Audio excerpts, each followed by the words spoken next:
second-hand vehicle market in South Africa. Is it booming? Well, it seems as though the man who's going to help us answer this question is George Mienie, the CEO of AutoTrader, who joins us on the show tonight. Such a pleasure to have you on the show, George. And you as well. Really nice to be on your show, and very nice to actually see your face, because often I'm on radio interviews and I can't see the people. So it's really nice to see you.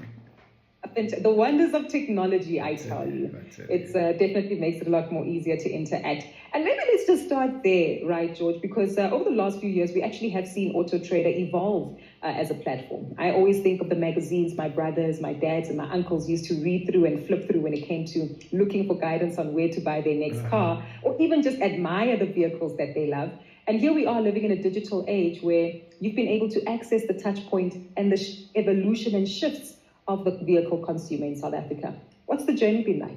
The journey has been absolutely amazing. I think the advent of the internet has caused one thing to be true, and that is to give the consumer transparency over the things that they are buying or selling. And that's really been the beauty of this journey, is being able to give the consumer more and more and more information about the stuff, in our case cars, that they are buying. Because in an analog world where you're paging through a magazine, it's very difficult to see the context. There's one image, there's a little bit of text. You actually have to get in your car, go to the dealership, go to the seller, and go and have a look and ask questions. And quite often people get fatigued 3 or 4 times, and you get fatigued. Whereas now with the internet, it's a lot easier. You can narrow down your choices, you can make comparisons, you can even comparison shop on price on AutoTrader's platform, because we tell you what we think the car is worth.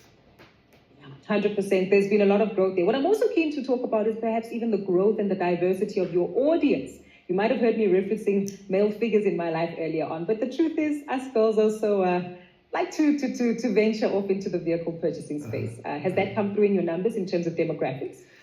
Yes, so the demographics follow largely the demographics of society, but males are still slightly higher from a searching and selecting point of view, but women are up there. Women are definitely up there, and women like yourself are doing a lot of searching.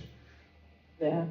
We try to make sure that we come armed with great knowledge and information. But maybe let's just start there then, taking a look at the bigger picture in terms of South Africa's used vehicle market. Pre-owned, as we know, interest rates, yes, took a dip slightly last year, but the macroeconomic environment has really been tough for consumers. So how are you seeing this influencing vehicle sales rather? So towards the end of last year, the used vehicle market and new vehicle market was under a lot of pressure. In this month gone by, March 2025, it's been a strong month, probably one of the strongest we've seen since the end of last year.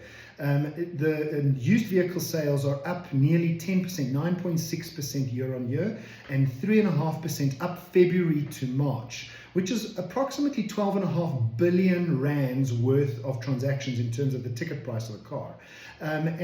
So we're seeing stability, we're seeing rising consumer confidence, and we're seeing a healthy, functioning market. That's good to hear. And I guess this also speaks to, outside of the numbers, which particular brands might be growing in terms of popularity. So what are people buying? How much are we buying it for? So Toyota, Ford, and Suzuki are still the clear front runners.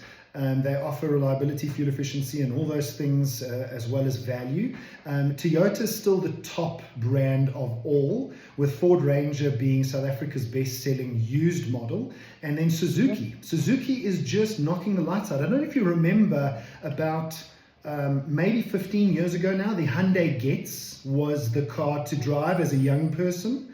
It's now the Suzuki Swift. 31% year-on-year growth in the Swift, and now tops the top 6, or should I say is in the top 6 of the top selling vehicles, and is becoming the go-to for affordability, especially for young people. Interesting.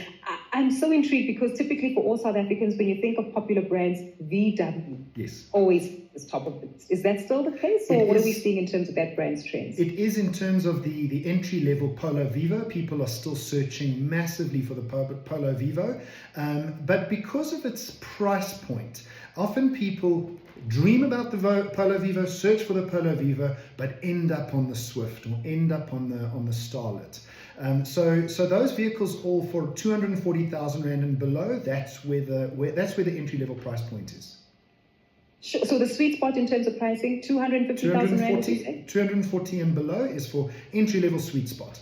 Whereas your Polo, not the Polo Vivo, and the Starlet mid-range, and then your premium vehicles are the Ranger, Hilux, and Fortuner, which are 500,000 rand and above. But the starting point is 240,000 rand and below, and if you can get a Polo Vivo for that, people will take it. But mostly they go for the Swift. Got you. That's so interesting. I'm also intrigued to understand the funding or financing models or structures that we use. Are we still financing pre-owned vehicles? If we are, what shifts have we seen in terms of the terms and conditions? So we are still financing pre-owned vehicles to a large degree. South Africa is unfortunately a very, very high debt market, in that most vehicles are financed, especially the entry-level vehicles. And consumers, unfortunately, in today's economic world, are being denied finance, not denied finance, probably trying to buy a car they can't afford, and then they're having to drop the car that they actually want to buy, say from a Polo Vivo, apply for that, and you get denied finance because of affordability, and then you drop down to a Swift and you get approved for finance. So the approval levels are very low, unfortunately, but that just means that people must bargain hunt and look for vehicles. As a matter of fact, the sweet spot is between 3 and 6 year old cars, where the depreciation hit has already been taken by the new car driver, the person that bought that car for the first time. Got you.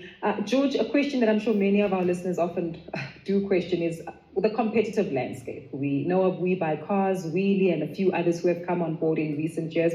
How are you finding that, and perhaps any impact on your business? So the car buying services or supermarkets, as you would call those entities, are really just evidence that the car buying and selling journey has diverged.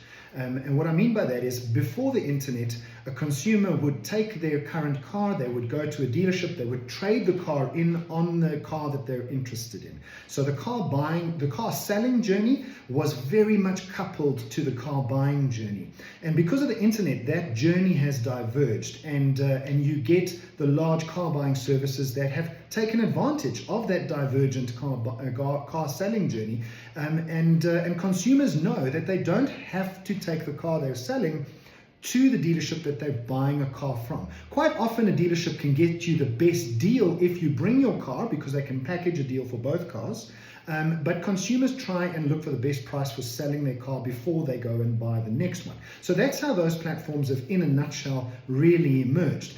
How have they affected AutoTrader's business? They're not really our competitors. As a matter of fact, many of them are our customers.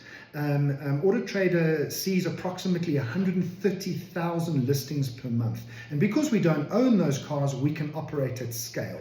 Whereas a car supermarket and large dealerships don't carry that kind of stock. Got you.